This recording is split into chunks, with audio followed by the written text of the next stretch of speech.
चलिए आज पेशियों यानी कि मसल्स के बारे में बात करते हैं। मैंने यहाँ इंसान के शरीर का एक चित्र बनाया है ताकि हम आसानी से समझ सकें कि शरीर में अलग-अलग प्रकार की पेशियां कहाँ पाई जाती हैं। अब जब मैं पेशी शब्द कहती हूँ तो आपके दिमाग में संचलन यानी कि मूवमेंट की छवि आनी चाहिए। जरा सोचिए आपके शरीर में कितने प्रकार के संचलन होते हैं। सोचिए जब आप दौड़ते हैं, कूदते हैं, लिखते हैं या फिर यहाँ तक कि खाना तक चबाते हैं, तो हर बार आपकी पेशियां काम कर रही होती हैं। मान लीजिए आप फुटबॉल खेल रहे हैं, आपकी टांग लगातार हिल रही है। उस टांग में एक बड़ी पेशी होती है जो शरीर की सबसे लंबी हड्डी ऊरू हड्डी यानी कि फीमर से जुड़ी होती है।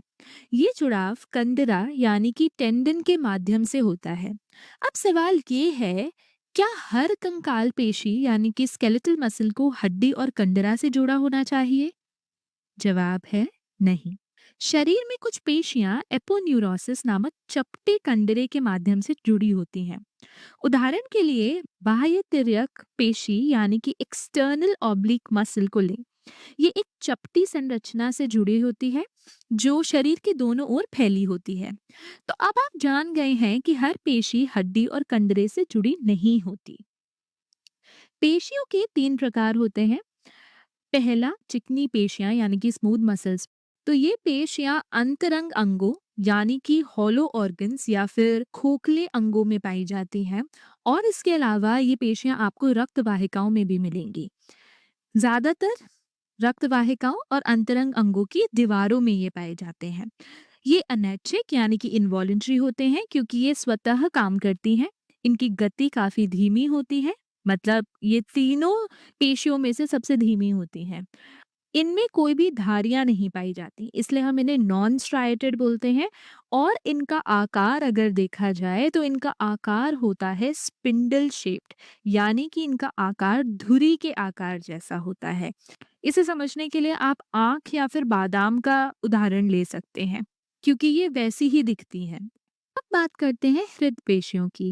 हृदय पेशियां आपको नाम से समझ में आ रहा होगा कि हम इन्हें कार्डियक मसल्स कहते हैं, यानी कि कार्डियक मतलब कोई भी ऐसी चीज जो आपके हृदय यानी कि दिल से जुड़ी हुई है। तो ये पेशियां सिर्फ हृदय में ही पाई जाती हैं। ये अनैच्छिक यानी कि इनवॉलेंट्री होती हैं, आप इन्हें नियंत्रित नहीं कर सकते। और इनमें मध्यम गति यानी कि मॉडरेट स्पीड देखी जाती है।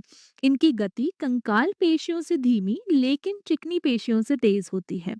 ये शाखा युक्त होते हैं, जिन्हें हम अंग्रेजी में ब्रांच्ड कहते हैं, यानी कि इनमें शाखाओं वाली कोशिकाएं पाई जाती हैं।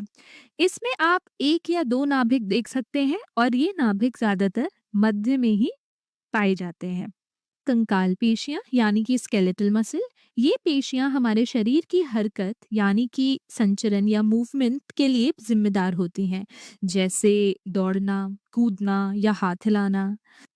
ये वॉलंटरी यानी कि स्वैच्छिक होते हैं, आप इन्हें अपनी मर्जी से नियंत्रित कर सकते हैं।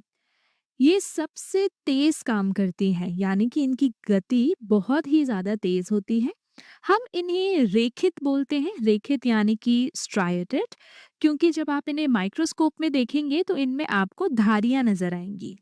और ये बहुनाभिकीय यानी कि मल्टी न्यूक्लिएटेड भी होते हैं। इन कोशिकाओं में कई नाभिक होते हैं जो किनारों पर स्थित होते हैं।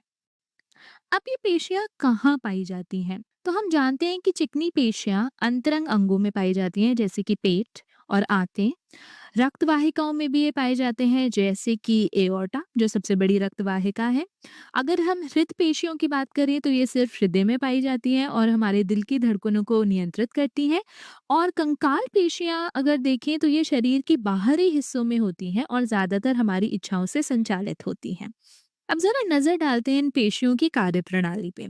तो चिकनी पेशियां भोजन को पाचन तंत्र में आगे बढ़ाने और रक्त प्रवाह को नियंत्रित करने में मदद करती हैं। हृदय पेशियां दिल की धड़कन बनाए रखती हैं और कंकाल पेशियां शरीर को हरकत में लाती हैं, जैसे दौड़ना या किसी चीज को पकड़ना। और इनका नियंत्रण भी हम लोगों ने देखा कि ये या तो स्वैच्छिक हो सकती हैं या अनैच्छिक हो सकती हैं। स्वैच्छिक में हमने देखा कि कंकाल पेशियाँ हैं और अनैच्छिक में हमने देखा कि हृद और चिकनी पेशियाँ हैं। गति के मामले में हमने देखा कि सबसे तेज कंकाल पेशियाँ हैं, मध्यम गति में हृद पेशियाँ आती हैं और धीमी गति में चिकनी पेशियाँ हैं। फिर हम लोगों ने इनकी संरचना पे ध्यान दिया कि चिकनी पेशियां धुरी आकार की होती हैं, केवल एक नाभिक होता है इनमें। हृद पेशियां शाखा युक्त यानी कि ब्रांच्ड होती हैं और इनमें एक या दो नाभिक होते हैं। और कंकाल पेशियां सीधी यानी कि स्ट्रेट होती हैं, इनमें कई नाभिक मिलते हैं जो किनारों पर स्थित होते हैं और ये रेखित यानी कि स्ट्राइटेड भी होते हैं। तो अगर हम स्ट्राइएशन यानी कि रेखांकन के मामले में देखें तो कंकाल और हृद पेशियां रेखित हैं और चिकनी पेशियां रेखित नहीं है। तो हमने देखा कि ये तीनों पेशियां यानी कि कंकाल, हृद और चिकनी अपनी अपनी भूमिकाओं में कितनी अनोखी हैं और इसी वजह से हमारा शरीर इतनी जटिल गतिविधियां करने में सक्षम है। अब अगली बार जब आप दौड़ेंगे, कूदेंगे या कुछ पकड़ेंगे तो याद रखें कि ये सब पेशियों की अद्भुत शक्ति की वजह से हो रहा है।